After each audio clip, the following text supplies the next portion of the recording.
Sorry for the poor camera angle, but where I'm living at the moment isn't very good for filming. So what I want to talk about, I want to do a Genesis series. That I want to start with creation, obviously, and for me, what is current and important at the moment is the debate between Christian creation and atheism. Because I think the crisis of faith we have resides itself in this debate. The atheist concludes that life is biologically designed, that it comes through evolution. And I think there are some holes in this argument, for example, the missing link. Also, the thought that I have, which I think in a way drew me to God, would be that creation implies a creator. And there are some questions I admit need to be asked through in the story of biblical creation.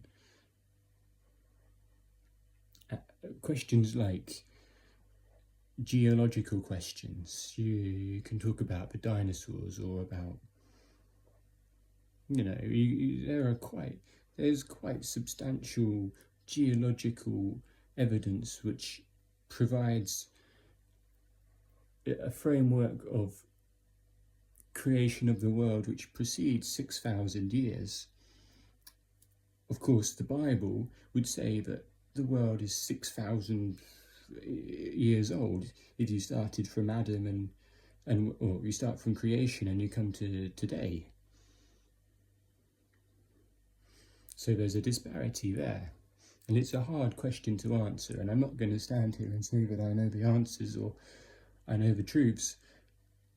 I just have suspicions which put me in the Christian direction.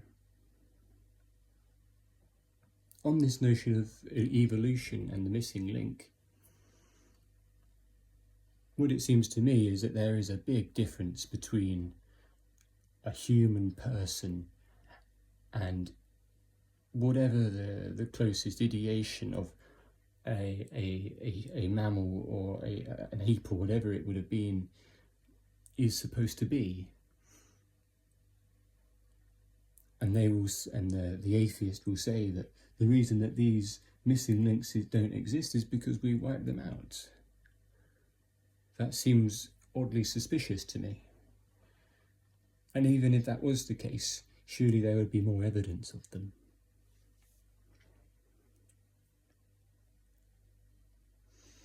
The atheists will point to the Big Bang as the origin of creation. The key word there being creation. They will not admit that in itself is a sort of God, that it is the creator of their world. That even with that atheistic framework, they still require the framework of a creator in order to channel their motivations, that it is intrinsic within the psychology, the conception of man to worship a creator. And I think surely if there is a creator, he would resemble that of Christ. But what the Christian narrative gives us is a almost fairy tale like narrative of creation. Now, I don't use that word tongue in cheek. I don't mean that the narrative of biblical creation of Genesis is not to be taken with respect. But I mean that there is a supernatural accompaniment to it. There is a supernatural element all the way through the Bible, which we in our shallow and disconnected world struggle to come to terms with. These are my thoughts when grappling with the Genesis origin story. And then we come to this supernatural element, that there is a battle going on between forces of good and evil, that there is a heaven and a hell. And this leads us on to consider death and sin and the story of Eve and Adam, and maybe I'll get to that in a different video. So let's read the first chapter of Genesis. In the beginning, God created the heavens and the earth. The earth was without form and void, and darkness was on the face of the deep. And the Spirit of God was hovering over the face of the waters. Then God said, there's an idea of the word here coming before creation, "Let there be light," and there was light. And God saw the light, that it was good, and God divided the light from the darkness. God called the light day, and the darkness he called night. So the evening and the morning were the first day. Then God said, "Let there be a firmament in the midst of the waters, and let it divide the waters from the waters." Thus God made the firmament, and divided the waters which were under the firmament from the waters which were above the firmament, and it was so. And God called the firmament heaven. So the evening and the morning were the second day. Then God said, "Let the waters under the heaven be gathered together into one place, and let the dry land appear." And it was so. And God called the dry land earth, and gathering together of the waters he called seas, and God saw it was good. And then God said, "Let the earth bring forth grass, the herb that yields seed, the fruit tree that yields fruit according to its kind, though whose seed is in itself on the earth." And it was so. And the earth brought forth grass, the herb that yields seed according to its kind, and the tree that yields fruit, whose seed is in itself according to its kind. And God saw it was good. So the evening and the morning were the second day. Then God said, "Let there be lights in the firmament of heaven, to divide the day from the night, and let them be signs for seasons, for days and years. And let them be for lights in the firmament of the heavens, to give light on the earth." And it was so. Then God made two great lights, the greater light to rule the day, and the lesser light to rule the night. He made the stars also. God set them in the firmament of the heavens to give light on the earth, and to rule over the day and over the night, and to divide the light from the darkness. And God saw that it was good. So the evening and the morning were the fourth day. Then God said, "Let the waters abound with abundance of living creatures, and let the birds fly above the earth across the face of the firmament of the heavens." So God created the great sea creatures and every living thing that moves, with which the waters abounded according to their kind, and every winged bird according to its kind. And God saw it was good. And God blessed them, saying, "Be fruitful, and multiply and fill the earth, fill the waters and the seas, and let birds multiply on the earth." So the evening and the morning were the fifth day. Then God said, "Let the earth bring forth living creatures according to its kind, cattle and creeping thing, and beast of the earth, each according to its kind." And it was so. And God made the beast of the earth according to its kind, cattle according to its kind, and everything that creeps on its earth according to its kind. And God saw it was good. Then God said, "Let us make man in our image, according to our likeness.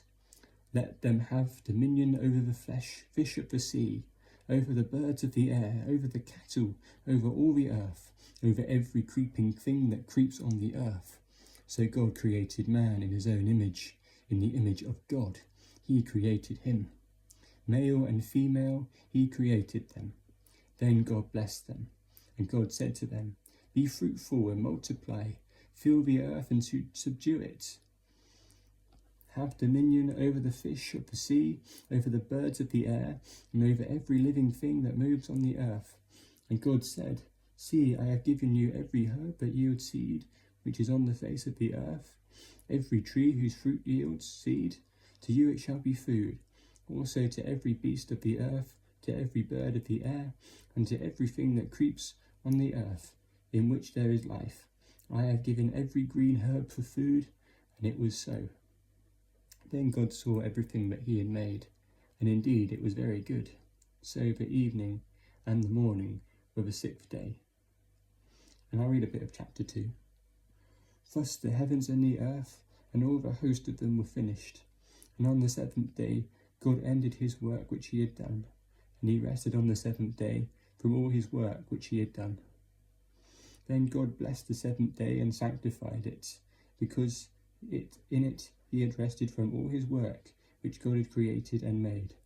This is the history of the heavens and the earth, when they were created in the day that the Lord God made the earth and the heavens. Before any plant of the field was in the earth, before any herb of the field had grown, for the Lord God had not caused it to rain on the earth, and there was no man to till the ground. But a mist went up from the earth, and watered the whole face of the ground. And the Lord formed man from the dust of the ground, and breathed into his nostrils the breath of life. This man became a living being. The Lord planted a garden eastward in Eden, and there he put a man whom he had formed. And out of the ground the Lord God made every tree grow that is pleasant to the sight of God, for food. The tree of life was also in the midst of the garden, the tree of knowledge of good and evil.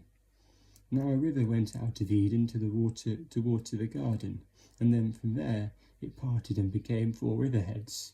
The name of the first was Pishon. It is the one which skirts the whole land of Havilah, where there is gold, and the gold of that land is good. Belium and the onyx stone are there. The name of the second river is Gihon. It is the one which goes around the whole land of Cush. The name of the third river is Hiddekel. It is the one which goes towards the east of Assyria. The fourth river is the Euphrates. Then the Lord God took the man and put him in the garden of Eden to tend and keep it. And the Lord God commanded the man, saying, "Of every tree of the garden you may freely eat, and of the tree of knowledge of good and evil you shall not eat. For in that day you eat of it, you shall surely die." And the Lord God said, "It is not good that man should be alone. I will make him a helper comparable to him." Out of the ground the Lord God formed every beast of the field and every bird of the air, and brought them to Adam to see what he would call them. And whatever Adam called each living creature, that was its name.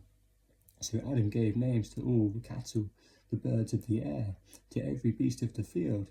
But Adam there was not found a helper comparable to him. And the Lord God caused a deep sleep to fall on Adam, and he slept. And he took one of his ribs, and closed up the flesh in its place. Then the rib which the Lord God had taken from the man, he made into a woman, and he brought her to the man. Adam said, "This is now bone of my bones and flesh of my flesh. She shall be called woman, because she was taken out of man. Therefore a man shall leave his father and mother, and be joined to his wife, and they shall become one flesh." And they were both naked, and the man and his wife were not ashamed. I think I'm just going to finish there. So,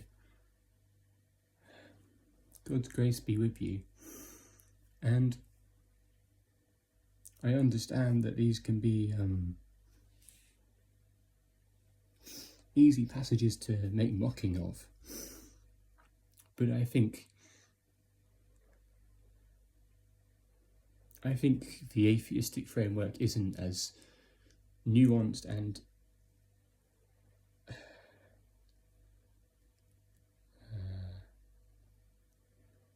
compelling as one might suggest.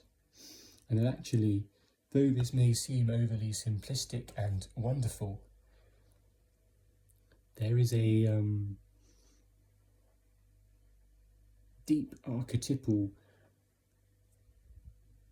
theme here, which actually speaks really well to what creation was actually like.